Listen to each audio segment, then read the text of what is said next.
Let me tell you the wildest story that ever happened in my so-called quiet suburb. And believe me, it all started with something so ridiculous you'd think I was making it up. Picture this. I'm just a regular guy. Call me Andre Taylor, living on Rosewood Lane, a spot I chose for its peace, its space, and, yeah, the backyard I built up with my own hands, string lights and all, hoping for nothing more than a little slice of American calm. I worked remote, spent more time at home than most, and kept my place spotless. Yard trimmed, garden blooming, not a blade of grass out of place. That's not bragging, just survival, because when you have someone like Mrs. Gloria Simmons running your HOA, you learn pretty quick what it means to stay under the radar. Now, Gloria, she was a legend even before this blew up.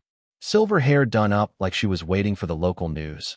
Always in those blinding green suits and sunglasses that never slipped. She had a clipboard that might as well have been a weapon. First time we met, she didn't even bother to hide her tone. "You know the one. Your kind," she said, "doesn't really fit in here." Yeah, that happened. But instead of clashing, I smiled, nodded, followed every silly rule, just to see what she'd do next. That drove her nuts, because she wanted so badly to catch me slipping. She tried. Oh, she tried. But I played it by the book, and she couldn't touch me. But then, out of nowhere, things got crazy. I'm upstairs in my home office one morning, coffee in hand, and I see movement in my yard. Gloria's out there, giving some sort of show and tell to a young couple I've never seen before. She's waving her arms, pointing at my backyard, my gazebo, the works. The couple's nodding, the lady's holding a bridal magazine, the man snapping photos of everything I built. For a second I think, no way, right? But sure enough, Gloria's out here pitching my yard for someone else's big day, like it's her own private park. I watched, phone in hand, recording everything. 20 minutes of her parade. Then she hands them cards, shakes hands like a real estate mogul, and only after everyone leaves does she notice me, standing there, arms crossed, smiling the way you do when you know someone's caught red-handed. She stammers, tries to laugh it off, says it's just neighborhood engagement. I let it slide for the moment. Next day, there's an envelope taped to my door, with her old-school cursive screaming authority. Inside, an official letter. "Dear Mr. Taylor, as part of our community beautification initiative, your property has been selected to host the wedding ceremony of Emma Pierce and Justin Langston. May 18th, 2 p.m. attendance mandatory. Failure to comply will result in significant fines and potential legal action." And attached, 3 pages of demands. Pressure wash my deck, plant flowers, at my cost, move my own furniture, and let total strangers use my living room as a bridal suite.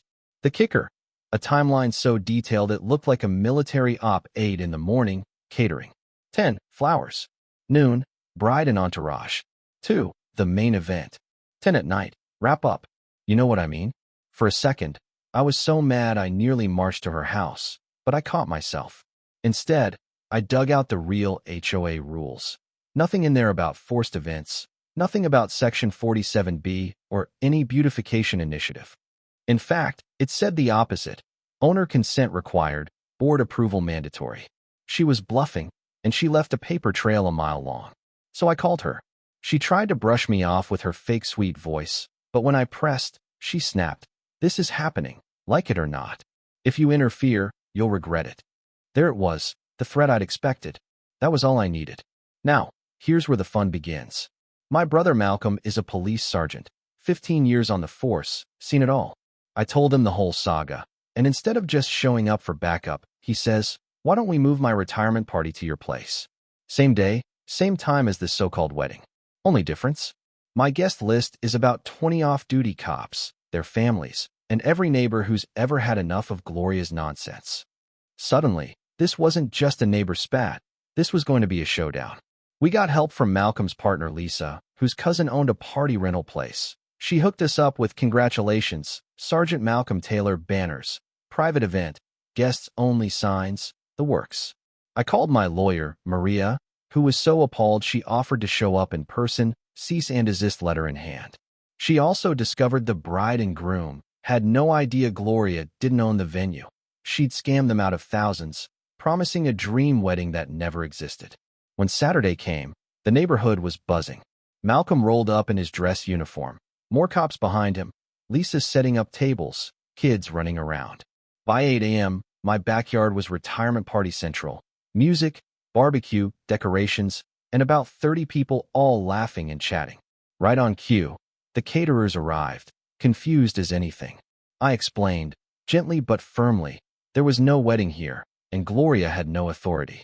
Then came the florists, the rental truck, each one getting the same news. By now, half the neighborhood was watching from their lawns, whispering, taking photos. The real twist? Around 9:30, I get a call.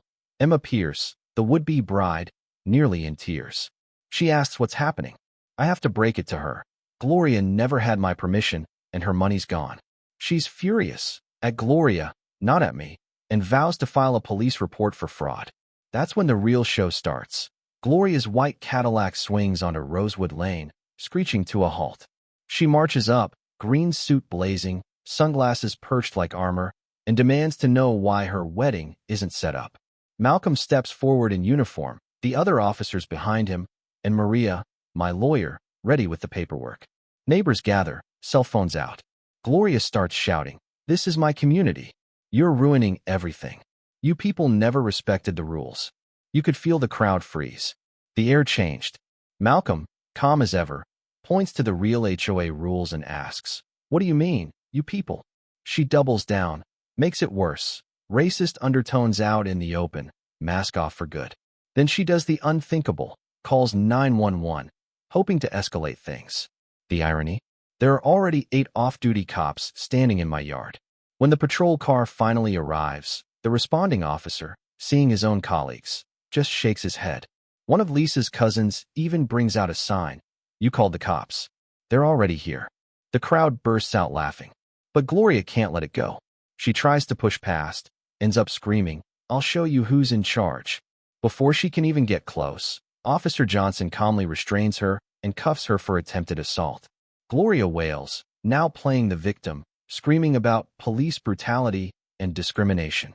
The neighbors, finally free to speak, start sharing all the times Gloria bullied them, fined them, threatened them for the tiniest things. Her real legacy now exposed. Here's the best part. Emma and Justin, still in shock, show up later that day, holding hands, her dress still in a garment bag. They look around at the backyard, full of neighbors, friends, and food that the vendors, now paid by community donations, set up anyway. Emma asks, "Could we still get married here?" Not because we expect it, but because this feels like real community, not what she tried to sell us. Malcolm, licensed to officiate, volunteers to do the honors. Within 2 hours, my backyard turns from battleground to celebration. Kids throw petals, neighbors help Emma get ready, and Malcolm leads the couple through their vows in front of everyone who stood up to a bully. There wasn't a dry eye around. As the night falls, and people start to drift home, I sit on my porch with Malcolm, both of us exhausted but relieved. The news spreads fast. Gloria's arrested. The HOA finally investigates her, and within weeks, she's removed, her fines revoked, the neighborhood free. The next morning, the bride and groom leave a thank you card. "You gave us the wedding we didn't know we needed." But let me ask you, was I wrong for standing up and turning her scheme into a moment the community could finally breathe? Or was this the only way to make sure bullies don't win? You tell me. Drop your thoughts below, because I know every neighborhood's got a Gloria, and maybe it's time we all stand up and turn the tables, just once.